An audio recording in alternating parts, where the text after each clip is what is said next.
Yes, ladies and gentlemen, your eyes do not deceive you. It is not Monday. It's actually Wednesday if you check your calendars, but it's still the AEW Dynamite after show here on Wrestling Inc. I'm Jack Farmer, and this is Corduroy Jimmy Korderas. How you doing, big fella? I'm doing good, man. It's the first day of shoveling the driveway up here in Toronto, which was not good. But other than that, everything is fine. You know what? We're a little short-handed here at Wrestling Inc. today, but you know what? I think we're still going to get it done. We're just going to put in the time. We're going to do a multi-segment match, so to speak. There you go. Let's do it. We're going to do a lot of rest holds here this episode, just to kill some time. Yeah. Go to the outside, work the crowd a little bit. Just do some stuff. Yeah, that's what you call it out there. Grab a hold. Yes. Yeah. We're gonna keep it going. But hey, thanks for letting me come on over. I was here to really sneak attack Issa. She snuck attacked me twice now on Raw. I wanted to get some revenge, but she hid. She ran away because she knows that the greatest guest wrestling star is this is AEW. Is Shaquille O'Neal, not Bad Bunny. Right. Okay. Well, again, the ref shirt is going to have to break out one of these days again. Well, let's we always start these shows and everyone in the chat, good to see you. We're going to do some call outs here in a little bit, but for now, I want to start with some news. And we're going to start with some news that is about Logan Paul, the guy whose name I was about to say. Would have been a better transition if I just made the Logan Paul joke and went into the Logan Paul news. But here we go. We got an update on Logan Paul's injury following Crown Jewel. Logan Paul's brother, Jake Paul, has revealed in an interview that Logan's injury was initially believed to be worse than it actually is, as well as seemingly revealing the diagnosis of the injury. Jake said he's doing better than expected. They thought it was supposed to be ACL, but it just turned out to be MCL and meniscus, which is better. He's rehabbing it in LA and hoping for the best, man. Jake was present for Logan's injury at Crown Jewel, supporting his brother at ringside during Logan's match. So I am not a doctor. These all sound terrible, but from what I understand, MCL is better than ACL. Do you have any insight into this kind of stuff? I wish I did. I just know that they're not good when you get injured. It's one of the unfortunate, parts of this industry where, you run that risk of getting injured. And I'm going to take Jake Paul's assessment for what it is. He says that it's better than an ACL thing. If you say so, it still doesn't sound good. But the other part, too, is I know that there's a rumor out there that Logan Paul was pushing for a match at WrestleMania 39 in LA between him and John Cena. And I'm wondering if this injury puts that in jeopardy, if that was ever being discussed or a possibility. Because can you imagine with the other rumored match, Roman Reigns versus his cousin, The Rock, and Logan Paul versus John Cena, headlighting both nights, like one each night? Yeah. Amazing. Well, it's such a crazy time we're in right now because the rumors of Stone Cold wanting to do some more matches. And the idea of having The Rock, potentially Roman Reigns, John Cena, The Rock, and Stone Cold is like the last four faces of professional wrestling all on the same show, which is just madness to me as a fan. I can't remember. I don't know if there's ever even been a real possibility of a time like that. Like when Hogan was on top, could you have had like Bruno Sammartino, Hogan, and all that and really made it work? I don't know. No, I don't know either. And I don't know if that would mesh well, Bruno and Hogan, especially, you know what I mean? But that could be the, everybody talks about the proverbial passing of the torch. Can you imagine that torch being passed with those four? I just say have a four-way with Stone Cold, John Cena, The Rock, and Roman Reigns, and have them stack them and beat all of them at the same time. Oh my goodness! Set the place ablaze. Yes, so all the if Roman wins, we riot signs would be that would be fantastic. I would love it. Everyone else would probably hate that, but I'd be like, no, yeah. That wouldn't be a passing of the torch. That would be passing of the flamethrower. Yes. I'm not predicting that's happening, but that would That'd be a fun little situation there. We talk about passing of the torches and things that could happen at WrestleMania. There's someone who has been hinting that may be eventually a WWE guy, and that is MJF, talking about the bidding war of 2024. He clarified some of the issues with his contract.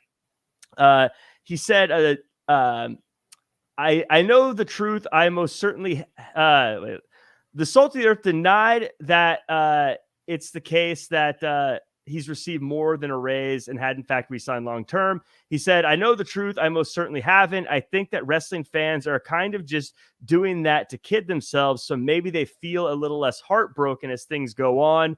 MJF stressed that his destination in 2024, whether it be AEW, WWE, or even Hollywood, where he's now expanding into, will come down to money. He did give AEW owner and CEO Tony Khan credit for one thing.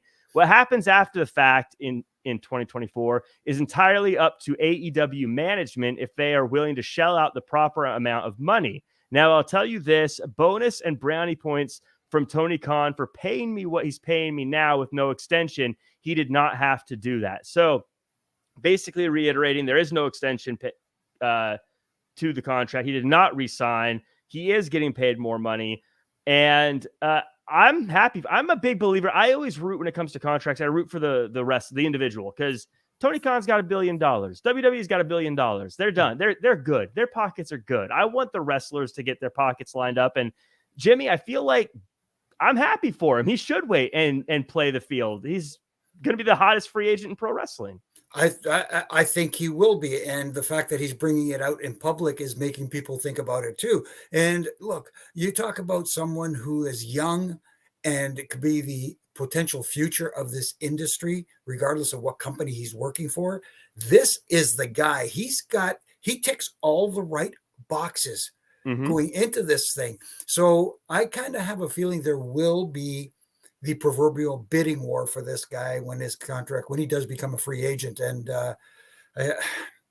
man, whoever lands him. Well, they've been one. And by the way, as far as where I want him to go, I want him to go with who pays him the most. I think he's got the right idea, Jimmy. I've always been a believer. 9 times out of 10, just go with the people who pay you the most. I agree with that. But at the same time too, the potential to make more money let's say for example in WWE might be a potential to make more money there doing various other things with the company, know. So I'm just speculating here, but at the same time we're going to see at the time his contract comes up and he becomes a free agent, which company has the bigger platform as well for him to maximize his potential. Right. And well, yeah, no, 100%. And that's because it won't just come down to what he's paid per year. And not to sound like a WWE homer, but WWE's got a massive merchandise arm that you can make a lot of money off of. And the fact that Nick Khan has ties to Hollywood, I don't think it's a shock that people like Bianca Belair suddenly have an agent and the opportunities come up for wrestlers. So that will be a factor in it as well. It won't just be, you won't be able to just compare apples to apples. This one says this number, this one says that number. So I agree with that. But at the end of the day, if one is going to get you more, go with the one that you think will get you more. Hey, and longevity is also a factor, depending on how long you want to do it. Do you want to do it for 5 years, 10 years, whatever the case may be? Maximize your income potential with however long you think you can do it for. And I'm not a I called it kind of guy, because I'm usually wrong when I try to call it. But I will say, and people who have listened to me talk, I've been saying for a long time now, about 2 years now, I think MJF is Hollywood bound. I don't know if it'll be 2024, but I just got that feeling. You look at some of those things, and we'll talk about it later because Moxley brought it up, him being a singer and doing all sorts of other kind of entertainment things. I've always felt he is a Hollywood destined person, and now he's in a movie. Now I got a feeling we're going to see him in Hollywood sooner than we all think. I don't disagree. Disagree. So we'll see, though. If he does it, I will rub it in everyone's face that I called it. If he does not, I'll just pretend I never said it, like all the other things I get wrong, and I'll move along. There you go. But let's go ahead and get the show going. But before we do, I always like to thank everyone who is listening on Apple Podcasts, Spotify, iHeartRadio. Or if you're watching the show on YouTube after the fact, make sure to hit like, comment, share, subscribe, all that good stuff. If you're watching us now, thanks for joining us in the chat, whether you be Jay Flame, Mr. X, Donald Lannis. Am I saying that name right, Donald? I don't see you on Mondays. Justine, I got Dylan Matthews, the GIF King, in the chat. We got Aaron and Trevor and Miriam and Bernie and all sorts of folks here. Trevor, a lot of folks I don't see on Monday. So good to see you guys and good to meet you via video screen. And if you're not in the chat, guess what? I'm glad you're here too. If you're just watching along, that's cool too. And thank you, Peter and Sergio. Let's get the show on the road. Let's just dive right in. We're 11 minutes in, Jimmy. Let's just dive right. Let's do it. We're live, pal. So we start with a tag team match: Jericho and Sammy Guevara versus Bryan Danielson and Claudio Castagnoli. In Jericho's pursuit to beat former Ring of Honor champions, he takes on two at the same time tonight. It's a long one with a lot of back and forth, but it comes down to Jericho trying to use his bat, but Claudio stops him and makes Jericho tap in the sharpshooter. There's two things that surprised me here. I'm going to start with Jimmy. Did it surprise you we didn't get any "Can you trust your partner" stuff? Because they've got the four-way match coming up on where they're all in it, so there wasn't any kind of like throwing their partner under the bus, I should say. A little bit of a surprise because in those types of matches you usually expect it with the "can they coexist" commentary as well. But at the same time, you had two clearly defined baby faces and two clearly defined heels. So it worked not doing that during the match. And I think it helped the match by not doing that because, I'm sure a lot of people expected, hey, maybe that's what's going to happen, where some misdirection and Claudio and Danielson get into it, or Sammy, especially the heels, even though they're still part of the Jericho Appreciation Society, you know what I mean? And that sort of stuff. So, but I thought they had a very good match, told a good story. It made sense. Them going after the left eye of Brian Danielson. See, I can't. It's a tough one. It is tough to forget. That's a tough one. Yeah. Because it was so hard to get. It's so hard to get it right. Like when they first switched it, it was hard to do it, and then I finally got. Well, I got it a long time ago, but now it's. I hear you. Tricky. It's tricky. But I thought they had a good match. They started off the show hot. They got the crowd into it, and good on them. And the fact that Jericho tapped out to a sharpshooter, I don't know, is that a giveaway that he retains at the pay-per-view? That was actually my next thing. I said two things surprised me. The other one was I was kind of surprised. Claudio just got a clean win over Jericho, tapping him out. And I was wondering, that was going to be my question to you, is do you think that sort of tipped their hand? Because as we know, that rule of thumb is if you look good the week before the big show, not a good sign for the big show. Chances are. Right. So but it does make it interesting because of it being a four-way, Jericho doesn't necessarily have to be the one to lose. Right. But at the same time, having the title on Jericho, when you talk about public persona and who is, and I hate no disrespect to the other three men in the match, Jericho is the biggest star globally. 100% in that match. So, if you want to elevate that ROH title, keep it on Jericho for a little while longer. Yeah, and anyone who's arguing there's a reason he was on Masked Singer, like at least I heard he was. I don't watch Masked Singer, but everyone said he was like a pink giraffe or something. I agree. I think he's been doing great there. The only thing is, what I actually really love this, and we'll kind of do some predictions along the way just because the shows this is coming up. What I love about this whole thing is, with it being a four-way, you really have the opportunity for both these teams to implode. Because if you're Bryan Danielson, I could see him taking advantage of Claudio to try to get a win. I could see him. I could see Jericho hitting Claudio with a bat, and then Danielson getting rid of Jericho and being like, I could still pin Claudio. You know what I mean? Right. and then Claudio being upset about it, but also, of course, the heels, the other side, you could imagine Sammy Guevara going, like Triple H once said, it's my time. Yeah, but then again, like we were talking about, not having that tension between the two teams tonight, between the partners. If we do see some tension between them on Saturday in this 4-way match, then it makes it mean that much more, because if we saw the tension tonight, then we'd be expecting it. Then now with Claudio and Brian kind of get into it, or Sammy and Jericho get into it, now you're going, oh.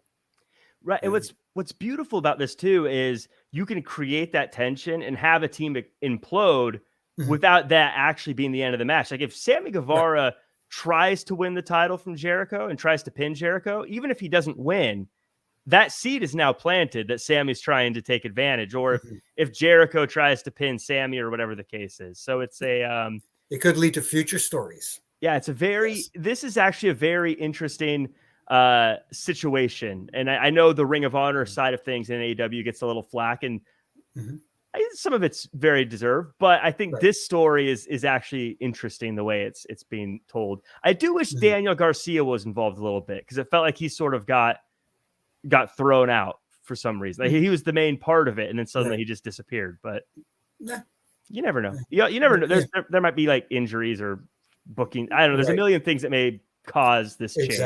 Exactly. So we continue on. By the way, who do you think is going to win? We'll just do a prediction. Who do you think is going to win on Saturday? Old school logic dictates to me that Chris Jericho retains in some underhanded form or fashion. I think that's probably I feel like that's the safe bet, but I don't know. I get this feeling that Bryan Danielson needs a win. I feel like he needs something. He's taken a lot of L's lately, but we'll see. I'm not super confident about that. Like, it's not a confident bet. That's like no, but like I said, if you're going to maximize the ROH brand, maximize it, especially if there is a TV deal in the works, you got to think business as well too. So that's very true. You're 100% right about that. We got a Darby Allin promo, and we get a black and white driving through the desert in a body bag. And then Jarrett shows up and says 24 years ago is the first time. The next time it's going to be the last time. Sting. This is just a really quick bit here. How do you feel about these Darby Allin promos? I think they're interesting. They're different. And that's the cool thing about it. It's different. And seeing that I know it was black and white, but it looked like a pink Cadillac convertible, old school. Right. It's like why is Sting driving the honky tonk man's car? Right. That kind of thing. But at the same time, they're fun. They're a little different. They're out there, and they fit with the characters. It is funny how black and white, I still feel like I can tell what color it is. You're right. I don't know why, even though there's no real way I should know. I feel like I just know. But I feel like with the Darby Allin stuff, there's parts of me that want to critique it as a wrestling person. But you're not, how do you sell the match, or you got to say some stuff. But then there's also this part of me. It's like, maybe it's just like TikTok to me, where I don't get it, but it's working and it's popular. So shut up and just enjoy it for what it is. You know what I mean? No, I understand that completely, because you're like me. You can't like everything, but you could kind of maybe see why others would. I mean, it looks cool. Don't get me wrong. This is a cool thing. But I always think you didn't say anything about the guy. But then again, I go, but everyone likes it. So just quit asking questions. And he wasn't on tonight since you brought that example up. It's like with Orange Cassidy. Right. I watch that and I go, people are into it. They're digging it. And me personally, I'm like, does nothing for me really. But hey, if the fans are digging it, good for you. That was always my heel Becky Lynch. I never really stuck with me, but for some, I'd see the crowd, I'm like, it's working though. So I'm not going to complain, because I'm the wrong one in this case. Did make me feel very old when Jeff Jarrett said 24 years ago, because I remember that and I was like, oh my God, it's been that long. But let me ask you this, I guess, quick prediction. Who wins that tag team match? Jarrett? Is it Jarrett and Lethal, or Jarrett and Sanjay? Or no, I think it's Lethal. It'd probably be Lethal. Lethal seems to be doing most of the wrestling for that team. Yeah. So Well, Jarrett Lethal or Darby and Sting? Man, this is one where you can make a case for the guitar getting involved here and causing maybe the baby faces win via DQ because Jarrett doesn't care. He wants to do damage with the guitar. That's the smart. That's why you're good at this, is because I think a lot of people, when they pick a winner, they think of the last person standing, not the person that actually got the win. Because I think a lot of people think, oh yeah, well, Jarrett will hit him with the guitar and get the win, but they don't think, yeah, but he might get DQ'd in the process. Right. Thinking, and his thinking could be, I don't care about the W or the L. All I want to do is damage to the Stinger. You know what I mean? Take him out. I'm going to go with, I think I'm going to pick the bad guys here. I'm going to pick Jeff Jarrett because I think they said that Sting is Darby's weakness. And I think something's going to happen where Sting does something to cost them the match, whether it be Darby takes the guitar shot himself and then gets pinned or something. I don't know. I feel like there's going to be a thing there, but that might be me overbooking it in my head. So we move on to the Acclaimed and we get a Waterboy parody. And before we get the music video with a rap, Swerve comes out, and after Billy Gunn attacks Swerve, he and Max Caster get ejected from ringside. Then we get Bowens versus Swerve. Last third of this match was really all Swerve and him damaging the arm of Bowens and getting the win here. There's a lot of things I want to talk about here. First off, how would you rate Max Caster's bars? His bars? His raps. Oh man, they're good and they're always topical. The Jay Leno line and all that. So he's right on top of things, and I'm wondering how quick it comes to him. Because some guys are really good at that. Like I go back to a John Cena. John Cena, just right off the top of his head, could just battle rap anybody, and it's incredible. So, and the crowd reaction to the Acclaim when they came out, it was just phenomenal. These guys are hugely over as a team. Yeah. It was something that I just kept thinking.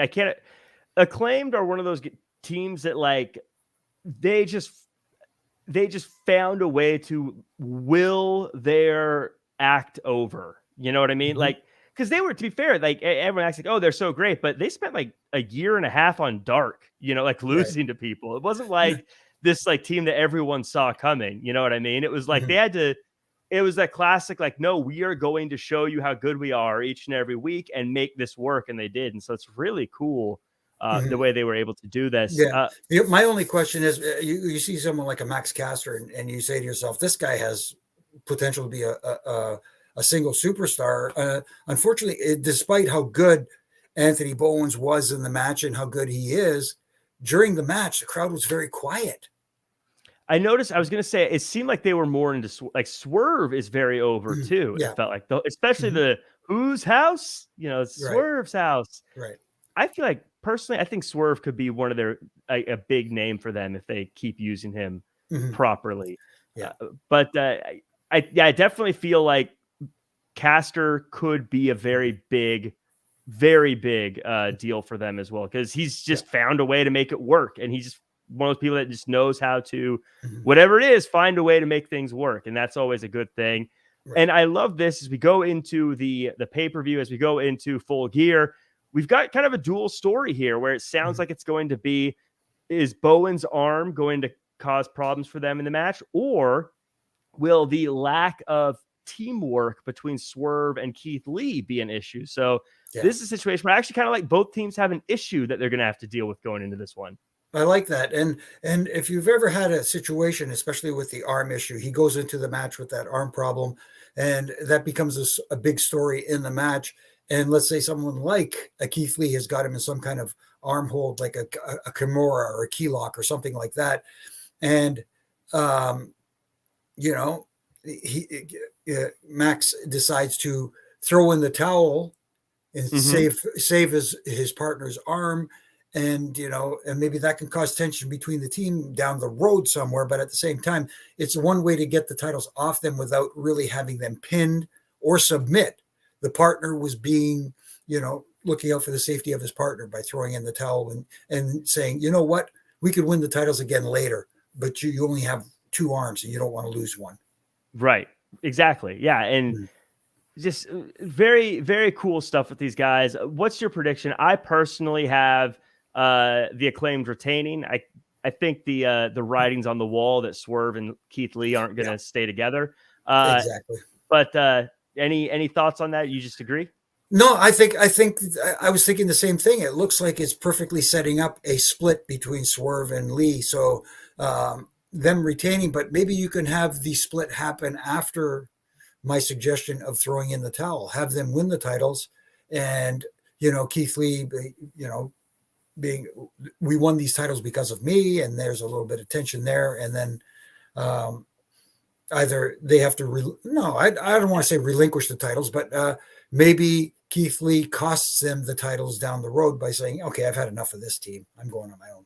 Have we had, I feel like we've had a tag team before where the two people actually hated each other, but they were a tag team, and so they had to work together. That could be a fun like, hey, I like maybe Swerve leaves Keith Lee high and dry and is like, take that, suck it, I'm leaving. Now you're going to get beat up, but somehow Keith Lee overcomes and actually wins, and now Swerve thought he was away from Keith Lee, but now he's actually stuck with him. Or the other way around. It looks like Swerve is going to lose the match, and Keith Lee's like, going to, and then he turns around and goes, and goes back in there and makes the save and ends up pulling it out for the team or something like that. Could be fun. That could be very interesting. I feel like whoever it is, though, FTR is waiting in the wings. At least I hope so. Yeah, they're awesome. My personal tag team, just one of the best tag teams. I think I won't get into it. Tag team of the year for me, I think. But I know if someone said the Usos, I wouldn't argue too heavily either. But that's a good argument to have, because there's no right or wrong. It's just opinion based. Yeah. It's you can. It depends how you look at it. I don't know, but in any case, we get a promo package. We'll just kind of go through this part real quick. Jade, Cargill, Nyla Rose. Nyla basically reminding us Nyla has stolen the physical title and really gotten under the skin of Jade Cargill more than anybody else so far. Jimmy, I love that they're actually putting on Nyla's nameplate TBS champion just because she stole it. It's one of those stupid little things that it makes me giggle. Do you think Nyla Rose is going to be the one to beat Jade Cargill? I don't think so. I think this is Jade Cargill has a special something that she needs a long title reign, so that when someone does eventually alleviate that title from her, then it becomes a big deal. Nyla Rose may have been the right person down the road, but right now I don't think it's the right time for it. I agree with you. I do think Nyla Rose, in my opinion anyways, with the little time she's had, has kind of proven that she deserves more time. I think that she's very good at being like kind of a funny, interesting bully type bad guy. And I think that that's something that they could use more of in that division. But yeah, I agree. I think I've said before, AEW has what I call a Jade Cargill problem, where Cargill is such a star. I don't know who beats her. Like she like outstar powers anyone. Like, I don't know who you can put in the ring with her where you go, oh yeah, they could beat her. You know what I mean? Like at this point, it feels that way. But somewhere down the line, it will happen.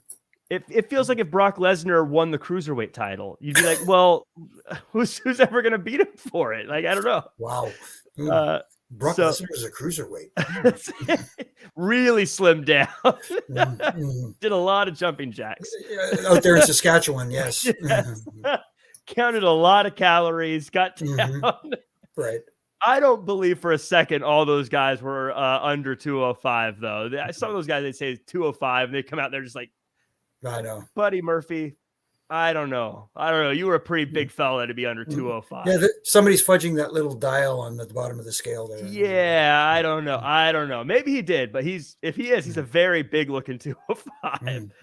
But in any case, speaking of big, we had a couple of big fellas in the ring in this next segment, and this has become another very interesting matchup. Samoa Joe comes out and he compares Tony Schiavone to Paul. Doesn't say which Paul, but then says he refuses to wait around and be a victim. Hobbs comes out and says, hold your horses. And then Wardlow comes out and attacks Joe. Then we get a locker room empty and break apart. You got to have one. It's Dynamite. Wardlow cleans house, and the Dark Order just get out of his way, letting him do the dive to the outside and take out everybody. How do you feel about this segment? I'll just let you take it away. No, I like seeing Joe come out and being Samoa Joe, the old school Samoa Joe, because he is a legit badass.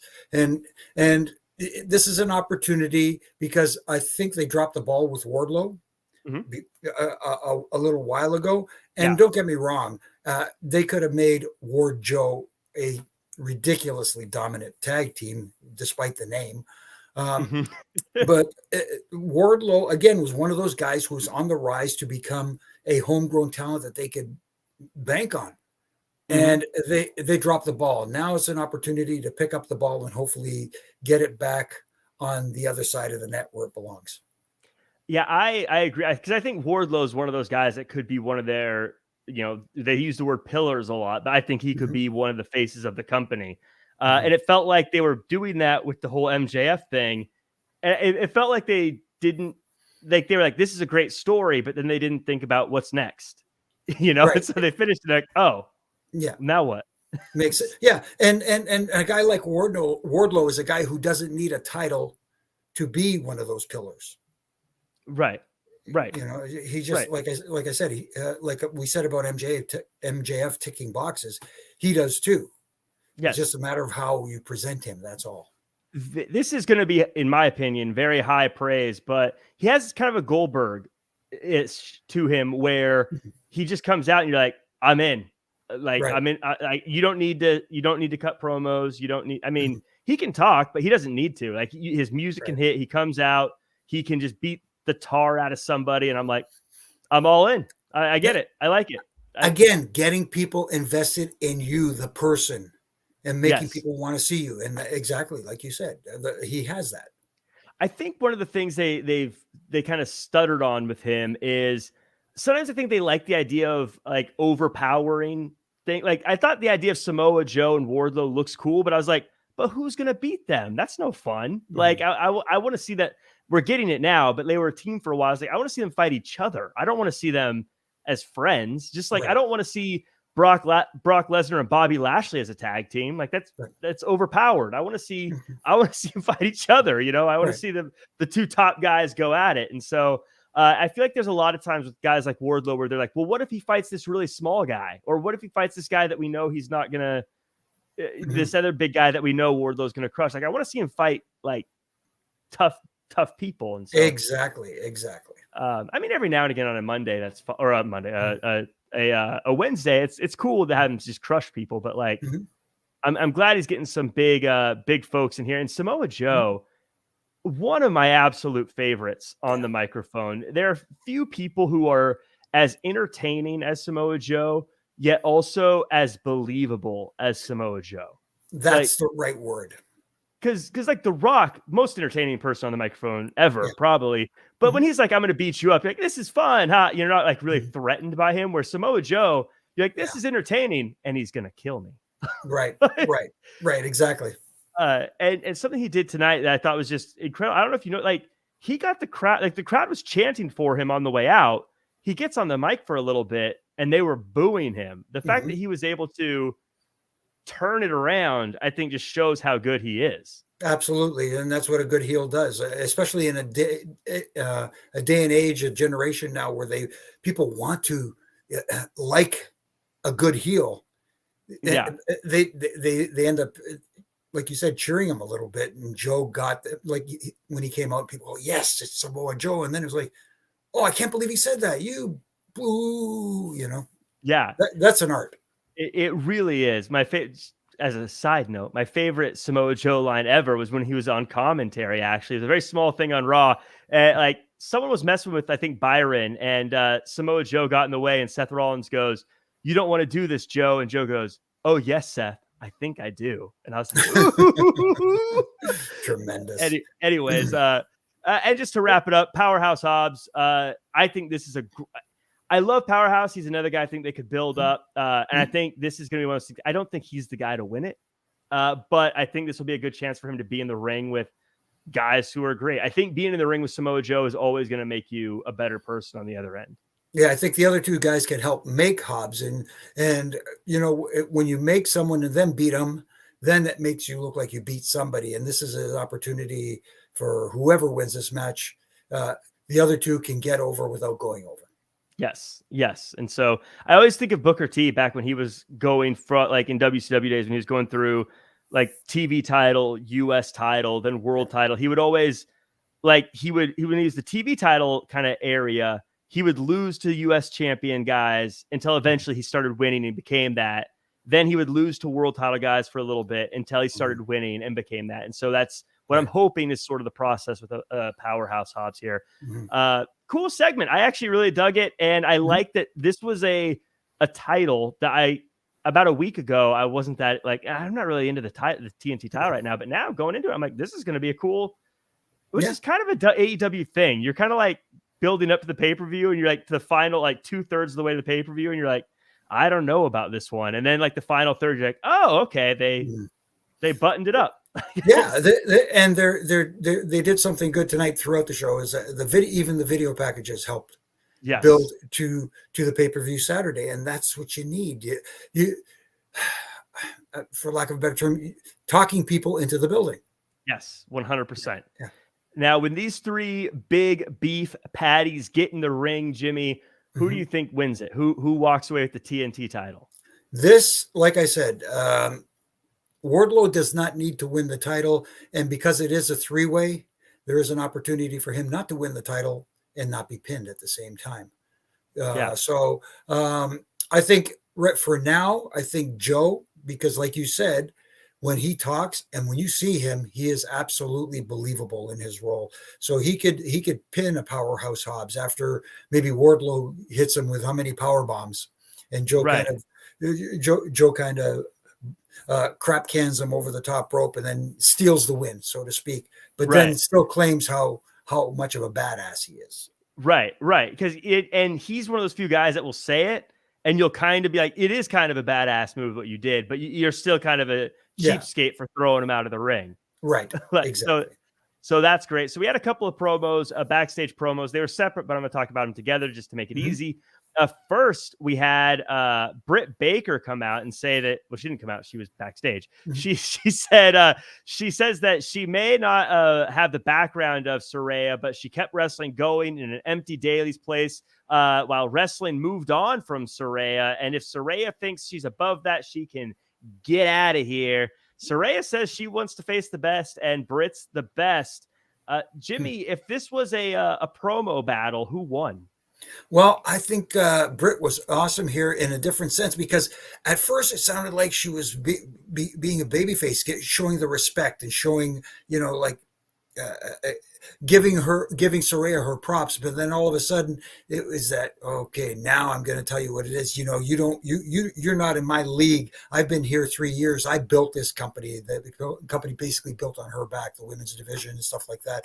So it almost started off like a babyface thing, but then she turned it right around. And again, that was really well done. I enjoyed it. I thought that, I think Britt's promo was fantastic. I was absolutely blown away by it. I was kind of hoping Saraya would have brought a little bit more heat in her promo. It felt a little bit like she was like, hey, we're having the match. And I kind of want a little bit more like fire from her. I don't know if there's a reason for that, but as far as why she didn't really, I guess, bring as much of a exclamation point with her promo, but the only thing, sorry to cut you off. The only thing I could think of is she's so excited to get back in the ring that's just got her happy, and it to her right now, it doesn't matter what Britt says. I'll show you when I get in the ring, and she's just overly excited about being cleared to go. Is there a with Saraya? This is her first time back in the ring in a long time. Do you think it's good they haven't shown her do too much physical stuff yet? Or would you have liked to have seen more to sell us that she can still like wrestle and still go? And for people who's going to compare, like, what about CM Punk? My reason for not ever asking that about a CM Punk is CM Punk was wrestling, stopped, and then didn't come back till he was wrestling again, where Saraya was a GM and a manager and doing other things on air as a non-wrestler. So should she have done something, you think, to kind of remind us that she's still a wrestler, if that makes sense? Well, a little physicality, nothing too spectacular, like not having a match or a tune-up match before this, because, it makes it feel that much more special that her first match is against such a big star like Britt Baker. Right. DMD. Oh my goodness. That's a tough test for your first match back, especially after, ring rust is a real thing. And you can go back into the ring and into the gym and you can, train and train and train. But until you get out there in front of a crowd and do an actual match, it's just not the same. Right. So it's going to be interesting to see how she handles herself on Saturday. Yeah, I think it'll be I think they'll do a good job. I don't know if it'll be like the most high-paced, fast-paced, crazy match, but doesn't have to be. Right. I think they're both smart enough that they'll be able to make us care without, as you like to say, the 450 Burning Hammer Phoenix splash. Close enough. Something like that. So I think it'll still be a fun one. Who do you think wins, though? In her comeback match, you almost think like Saraya has to win, but can you imagine the heat that Britt can generate if she does something to injure Saraya or or make it look like she injured her? Right. Yes. Yeah. Do something obviously in a safe way, but to us, the fans, right. Make us all go. But you see Twitter light up. How dare they win? Of course, the wrestlers. But then again, you can have Saraya win and let Britt get her heat back afterwards. Right. So is the smart bet. I think, which is the more likely scenario. I do think you got to have Saraya win, because if she loses, it's going to be a little bit like, oh, yeah, okay, well, thanks for coming by. Yeah, it's like a hole in the parachute. Right. Well, hey, as my friend has a saying, you don't need a parachute. You don't need a parachute to skydive. You just need a parachute to skydive twice. Gotcha. So we get I think, I don't remember if they actually said this was for the titles, but Death Triangle versus Top Flight and AR Fox. Very exciting high flying matchup. Ends with Pac hitting the Black Arrow and the champs retain. But the story here is, after the match, Pac implies that the Elite will return at Full Gear looking to win those trios titles. And Pac says, bring the heat. But then we get a video package that makes it official. The Elite versus the Death Triangle for the Trios Championship. Jimmy, how do you, now this was obviously heavily teased, but how do you feel about them making it official, and how do you feel about them making it official this way? If that makes sense. No, I wasn't a fan of that. I don't mind this being the match at the pay-per-view, but have them come out and get that initial pop, and people could run around and go, oh, see, I knew it was them. It was so obvious it was going to be them. That's not the point. The point is, the first time you want to see their faces is their entrance at the pay-per-view. You don't want to see them in a video graphic for the match. I thought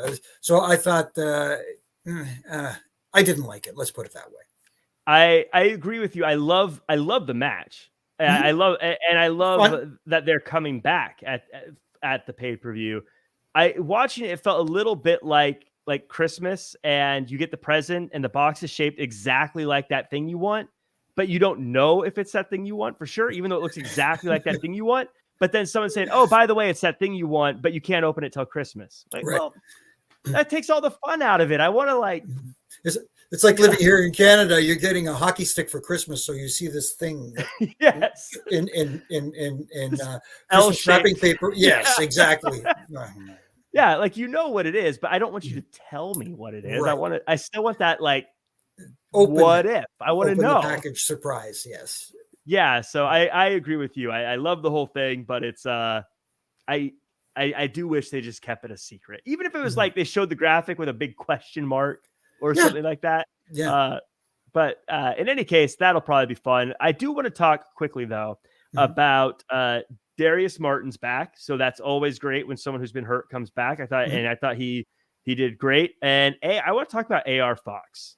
Because AR Fox is someone I've seen a couple of times. I'm not going to pretend I have a deep-rooted knowledge of indie wrestling, but I knew who he was, and I've seen him a couple of times. I think he was on Lucha Underground is where I've seen him. So I knew he was good, but I feel like he really did a good job of, as you like to say, getting over without going over with this crowd. No, absolutely. And again, I was going to say it takes two to tango. In this case, it took all six of them to tango. Yes. So, with the help of the others on the other side, AR Fox looked like a big deal. And the other thing I liked about it, to get away from the AR Fox thing for a second, we knew what this was going to be. Yes. It was going to be high spots and stuff like that, but it wasn't just like completely high spots through the whole thing. They picked their spots to do their high spots. And I like that, where it wasn't just a complete chaos. Now back to AR Fox. He is a good talent. It's his first time on national television, I think. They said it was first time on first time on Dynamite. On the main show, yes. Yeah. I mean, like I said, he was on Lucha Underground. I don't know if we count that as, I don't know what we count that as. Right. And I don't know if he's had like any, like, in WWE for one match or something like that. But no, he's a very good talent, and they would be wise to utilize him and utilize his full potential, because he can go. But at the same time, they are a pretty loaded roster, and they haven't got a whole lot of TV time. Yeah, that's absolutely true. I think that's a challenge. Yeah. I think this is totally random, but every now and again when I'm like doing answering emails and stuff, I like to throw on like a random old wrestling show, and I put on a random episode of Nitro, right? I just picked some, I think it's from like 98. I don't know. And something I noticed about them is they had a lot of matches with guys who you knew weren't necessarily stars, but they were always at least equal level. So you would still have a little bit of that who's going to win, even though you'd have Psychosis versus Juventud Guerrera. None of them are going to be world champion, but I don't know which one's going to win that match. They're still pretty whatever. And so I feel like if you used AR Fox in a couple of those kind of matches, so it's still fun, but he could win, he could not win. And then maybe have him, lose to a Wardlow or something. That's a good way to keep him cycled in. Very easy for me to say on a podcast when I'm not actually making the show. But still, mid-Carter versus mid-Carter, like you said, when they're relatively close in hierarchy. Yes. It does, when it leaves you guessing, that's a good thing too. But sometimes, you need those dominant wins. And anyways. Yeah. I will say Death Triangle, their entrance is just cool. Yeah. Like, for not being too over the top. Like, there's not like crazy. I don't think there's crazy like pyro. Does it have pyro? I can't remember if they had pyro, but just like the one spotlight and then the other spotlight and then the other spotlight and the music and the way Penta with the cool entrance gas. Like, I was watching, like, this is like a comic book. I love it. It was good. So I think who do you think the Elite wins this match? I would, what? I almost feel like for some reason that that Death Triangle retains. I think so too. Some form or fashion, whether it's somebody. I don't want to say turns on the other one, but somehow there's a disagreement on the. I guess they're baby faces, the Elite. Yeah, they're gonna get cheered when they come back. Yeah, of course. So even if they're jerks, like, they're gonna get cheered. Yeah.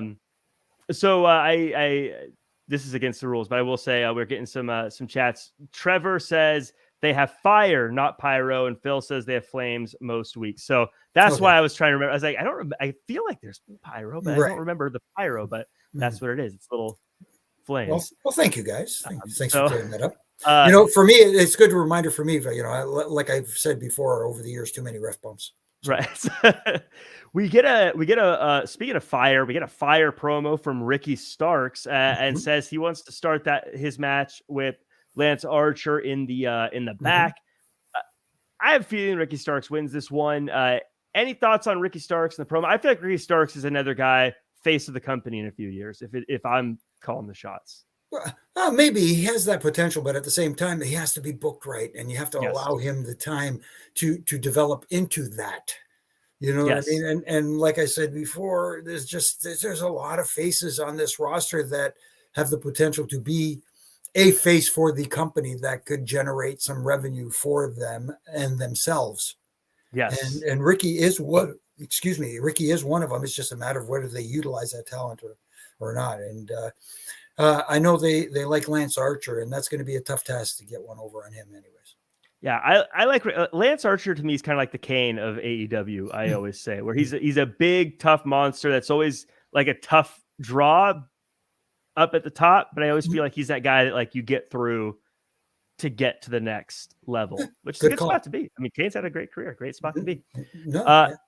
Ethan Page versus Bandito, a fast-paced match that made both dudes look good. Page gets the win and moves on to the finals, the Eliminator tournament.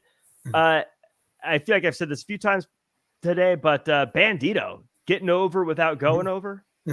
Absolutely. And for me, Ethan Page is a guy who's grossly underrated, I think, for a lot of people. For me, he is anyways. Yeah. I think he doesn't get enough credit. And there's a guy, you talk about another guy who could be a future pillar for this company. There's a guy, and it's not just because he's a fellow Canadian. I was about to say there may be a little bias there, but I see the potential in him. There is a lot of potential in Ethan Page, and he can talk, he can go in the ring, and he's, again, we talked about it before. He's one of those guys that doesn't have to do a twisting, burning 450 hammer Phoenix splash, but he can if you need him to. Probably. I mean, he did, maybe not that exact move, but I mean, like that. Look, he was hitting the he calls the ego's edge off the turnbuckle, but then got reversed into the. I call it a Frankensteiner, but like he can still do those kind of cool things when it comes time to it. Absolutely. So yeah, I think Ethan Page. I actually think Ethan Page is going to win the whole tournament. I do too. And this is just me personal fantasy book. And again, my fantasy book is terrible, but I want to see an Adam Page Bandito tag team. I want to see them come out. Like Bandito with the thing on his face, like the Bandit and the Hangman. Come on, they look cool together. I want to see it. I want to see them both come out on horses. Well, I don't know about that. This is why I'm not a booker. There you go. I do want to see Ethan Page win this tournament and then go potentially. Can you imagine him? I'm not foreshadowing. I'm just saying. Let's say MJF was the one to come out ahead in the match against Mox. Can you imagine an Ethan Page versus MJF on the stick? Yes, that'd be fantastic. Unreal. Yes, and we'll talk about that in a second because that is coming up. But I do agree. I do agree 100% on that. Quick promo here again: Luchasaurus versus Jungle Boy, a hype video. Just a simple reminder of what's going on. Any predictions on that match? Well, it's a cage match, so obviously Luchasaurus doesn't need to be pinned in this, right? To lose. So I think this is a perfect opportunity for the babyface to make a triumphant return. And Jungle Boy, it gets him over. Luchasaurus can still look like a badass. Maybe Christian accidentally costs him the match, thinking maybe, let's say they're heading for the door and Christian, swings the door and it ends up hitting Luchasaurus instead of, or whatever, something. Right. But Jungle Boy, I think, does he need the win? I don't know if it's necessarily needs it, but he could use it. I kind of think he needs it. I feel like if he loses, he's going to look kind of like, because he's gotten kind of punked out every time he's messed with Christian Cage and Luchasaurus. But I feel like he needs a pretty big statement win. But I don't know. It's also something I could see him losing and then that changing him to, Jack Perry instead of Jungle Boy and him doing kind of like, I need to change and, join the factory. Has to lose the boy moniker. Yes. Which I think we all know is coming eventually, but we get a promo, Akiyama and Takeshita versus Kingston and Ortiz. Do you have any thoughts on this? I mean, it feels like one of those things that it'll be fun, but I don't know if it's worth writing home about. Right. Exactly. It's going to be a fun match for the hardcores. Let's put it that way. It'll hit the right notes with a core audience, but Yeah, I agree. Anna J Appreciation Society, because she has AS at the end of her name, and I guess that's how you technically say it, right? Anna J Appreciation Society versus Toni Storm. Pretty straightforward here. Champ gets the win in a title match before Saturday. Post-match, Jamie Hayter comes to the ring, and we get the face down, stare off. I feel like this is pretty straightforward. Any takeaways, and what are your predictions? No, I think Tony Storm retains on the weekend, but this match was a good match from the ladies. They put on a good match, but at the same time, it just the positioning of the women's match every week on Dynamite is right before the main event segment, and it just feels like, okay, now it's time, we got to put the women out there, and it's not like, it just, that's how it feels to me. It's like, okay, it's 9:30, time for the women before the main event. I've already acknowledged I wouldn't be a very good booker, and so this may not be the thing, but I feel like what I would like to see AEW do is it'll probably be tough because it's kind of a cold start for the women's division, like, because they don't get a lot of time. But I think you just got to start putting them out there, and you may not get the crowd reactions you love. It may take some ratings bumps or dips for a little bit because you're still trying to get a lot of people over and get a lot of stories across. But I think if they just really dig their heels in and promote that division, it'll get over, and because they have talented people in that division. You just gotta, I guess, get it going. It's like push starting the car. You got to get pushed, get it going, and once it's going, you'll be fine. It's just I think they just need to really invest into it for a second. No, I'm nothing more to say here. I agree. I do think I think Hayter wins. And I think she should win because I feel like, along with the Acclaimed and along with MJF and along with other people, I think AEW fans right now are ready to see the AEW folks holding a lot of titles. And I know Jamie Hayter's had career before AEW, but she doesn't feel like someone from another company, so to speak. And I feel like the crowd wants her to be the champion. I get that. I just want to, whatever happens, I just hope that interim champion moniker goes away. Yeah, I don't know if there's do we know a return date for Thunder Rosa? I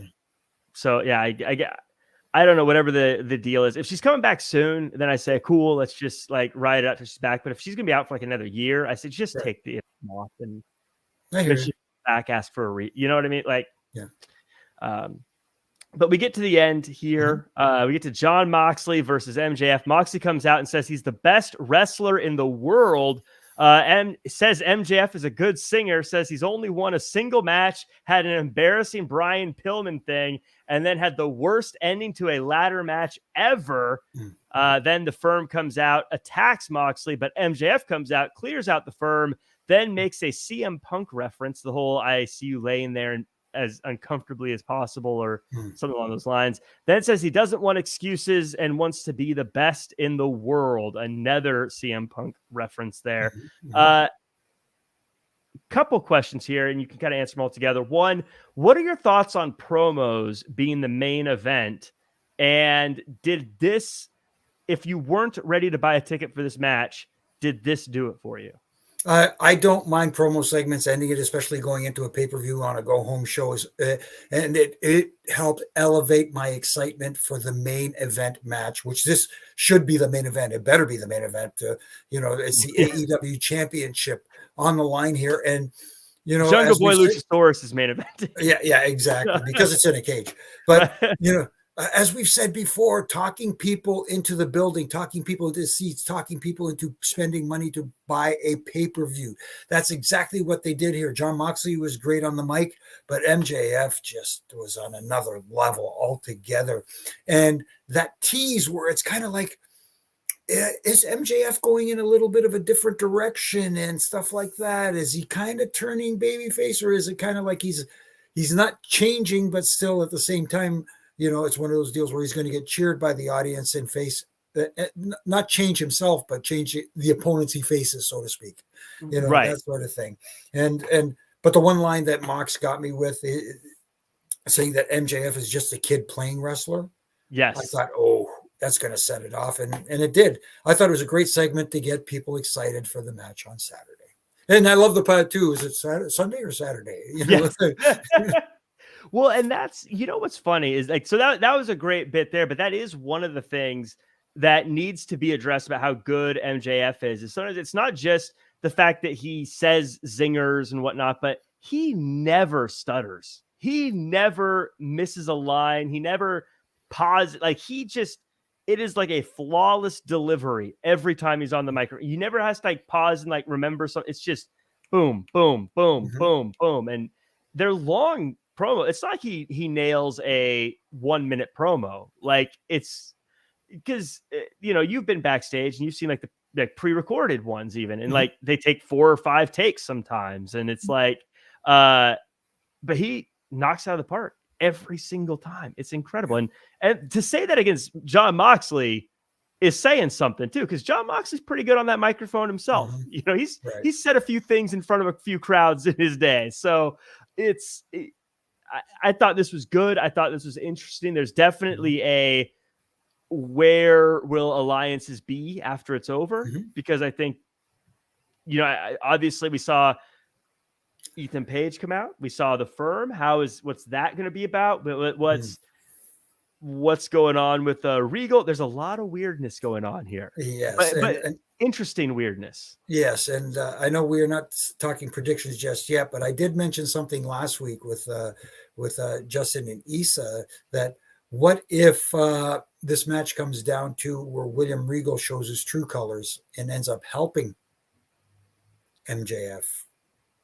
I would like to see. I think, or what if the Firm helps Moxley, or what if there's like a double turn, or what? I don't know. There's a million things. I don't know. I know I love that there are questions like that, and you can make a case for either man, coming out of this with the championship, and that is good.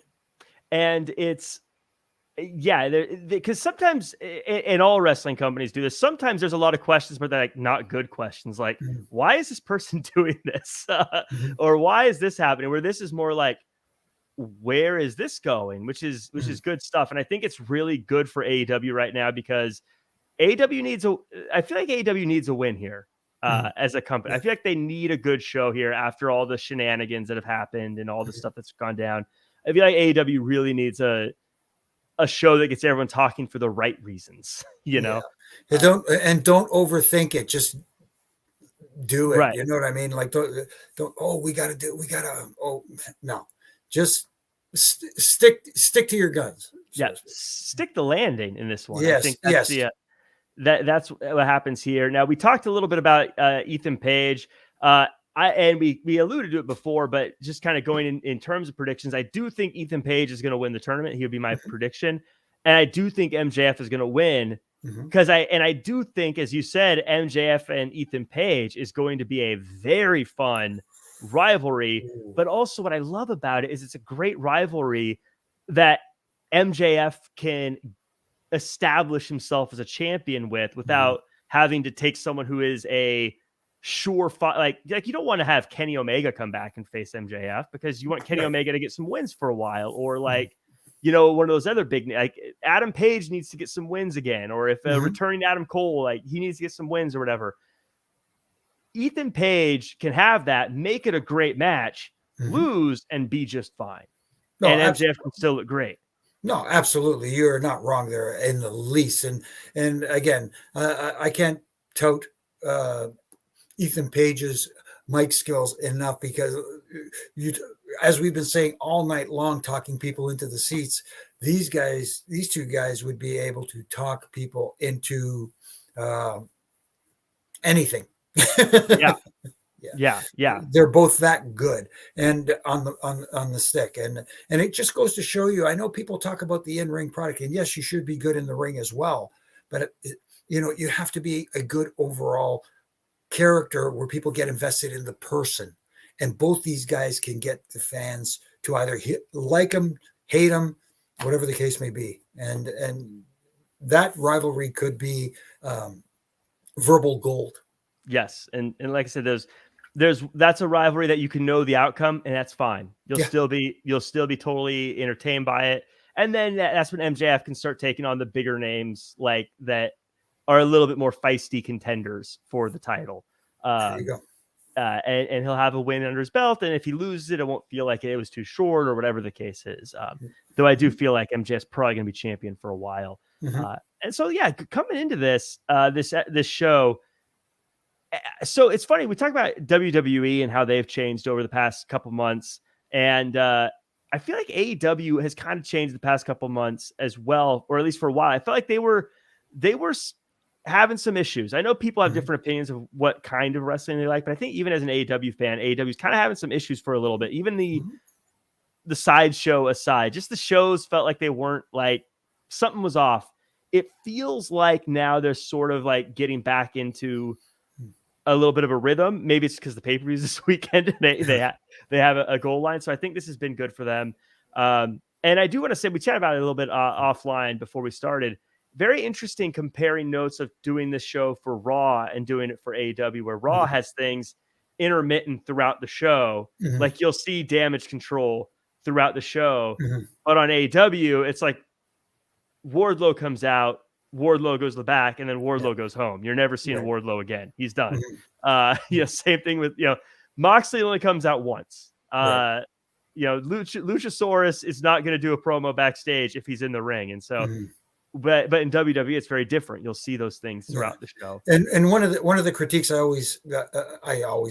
have for AEW a lot of the times is them trying to cram 20 pounds of potatoes in a 10-pound bag. And they try to do too much and a lot of repetition throughout the show. Like after the match, there's always a schmoz going on, or too many matches with ref distractions, which makes none of them mean anything.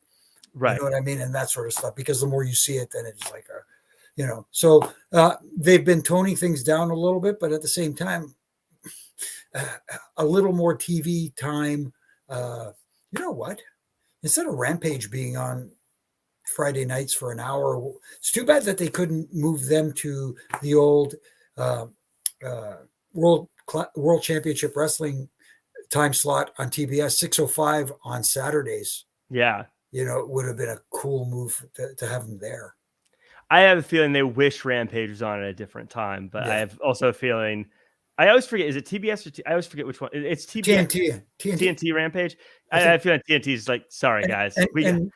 We got Big Bang Theory. And they could benefit from 2 hours as opposed to 1, too. It's just, there's just a lot of talent and just not enough time. Yeah, absolutely. But overall, fun show, fun being on. I thought this was a good one to get to be on. I was happy to do it. I am excited to see Full Gear. I think hopefully they keep it under 12 and a half hours, but we'll see. I'm not crossing my fingers. Any final thoughts on this episode? No, I thought it was a good episode, a good go-home episode to help promote the pay-per-view that's coming up this Saturday.